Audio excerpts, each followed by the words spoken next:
The presence of the F-22 Raptor and the F-35B fighters is expected to put maximum pressure on North Korea.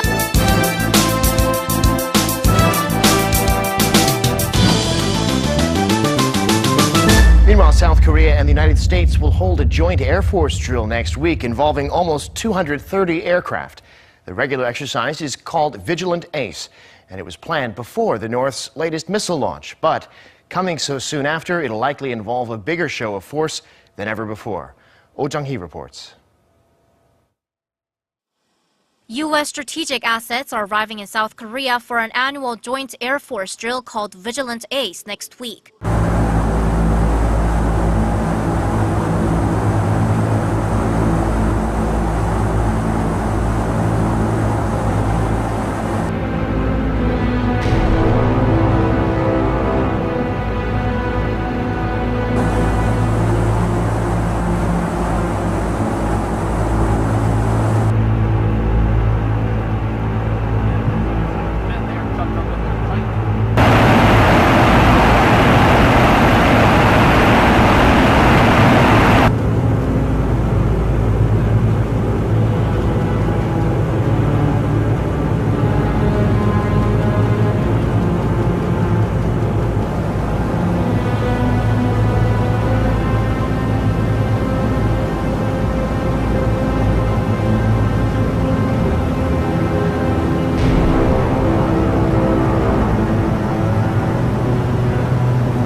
The airborne exercise is set to mobilize 12,000 U.S. personnel and almost 230 aircraft. 6 F-22 Raptor stealth fighter jets are to be deployed starting Saturday, and all 6 jets will fly over South Korea simultaneously for the first time in the history of the joint drill. F-22 jets are equipped with full stealth capabilities, meaning that they can infiltrate North Korean airspace undetected and destroy key nuclear and missile facilities. 12 F-35B jets will also be deployed. The presence of the F-22 Raptor and the F-35B fighters is expected to put maximum pressure on North Korea, as both aircraft can reach Pyongyang in only 10 minutes if they depart from Osan Air Base, located 64 kilometers south of Seoul, and in 20 minutes from Kunsan Air Base in Jeollabuk-do Province. In addition to these two, 6 F-35A stealth fighter jets also arrived in South Korea last week, and B-1B bombers are expected to take part in the drill as well. South Korea's defense ministry says the joint exercise will focus on striking facilities and moving targets in North Korea, as well as countering possible North Korean invasions by sea and air. This year's Vigilant Ace comes in less than a week after Pyongyang launched an ICBM, so it's expected to be carried out amid high tensions on the peninsula. Seoul also plans to coordinate with Washington to have U.S. strategic assets deployed on a rotational basis until the end of the 2018 Pyeongchang Winter Olympics.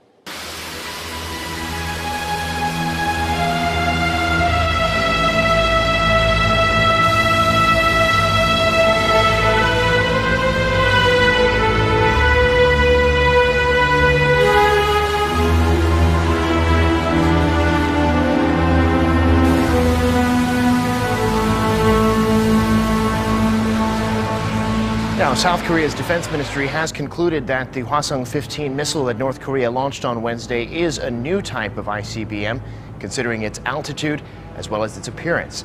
The ministry also confirmed that the missile is capable of targeting most of the U.S. mainland, including the capital, Washington, D.C. Kim Hyun-bin reports. South Korea's Defense Minister Song Yong-moo confirmed that the recent ballistic missile launched by North Korea was in fact a newly developed intercontinental ballistic missile. The confirmation came on Friday during the first parliamentary briefing since North Korea launched the ICBM on Wednesday. The missile reportedly traveled 950 kilometers and reached an altitude of nearly 4,500 kilometers before splashing into Japan's exclusive economic zone in the East Sea. The minister added that the Hwasong-15 has a range of over 13,000 kilometers, meaning it is capable of hitting the eastern United States, including Washington, D.C. The ministry said the North's test appeared successful, but more analysis is needed to see whether the missile successfully re-entered the atmosphere. Re-entry technology is considered the most difficult technology to attain when developing an ICBM, as a warhead needs to endure scorching heat when re-entering the Earth's atmosphere. The ministry said the missile is longer and wider in diameter than the Hwasong-14. Footage and photos of the missile released by North Korean state media on Thursday show the bigger missile with a round and blunt warhead tip. Many experts say the round warhead could mean the regime might be developing a multiple re-entry vehicle, with several warheads mounted on one missile, making it more difficult to intercept. Some experts believe that if North Korea fully develops its miniaturized warhead, the Hwasong-15 could carry up to 3 nuclear bombs.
Meanwhile, the international community is still considering what action to take against North Korea after its latest ICBM test.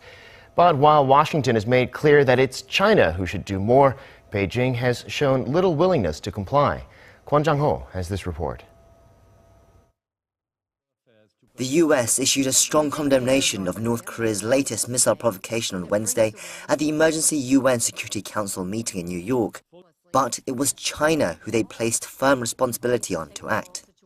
President Trump called Chinese President Xi this morning and told him that we have come to the point that China must cut off the oil from North Korea. That would be a pivotal step in the world's effort to stop this international pariah. So far, the reaction from Beijing has not been positive. No official response has been given to Washington's demands, and when the Foreign Ministry spokesperson was asked directly during a press briefing on Thursday, he avoided answering, simply saying that China is implementing current UN sanctions, which capped all exports to the regime by 30%.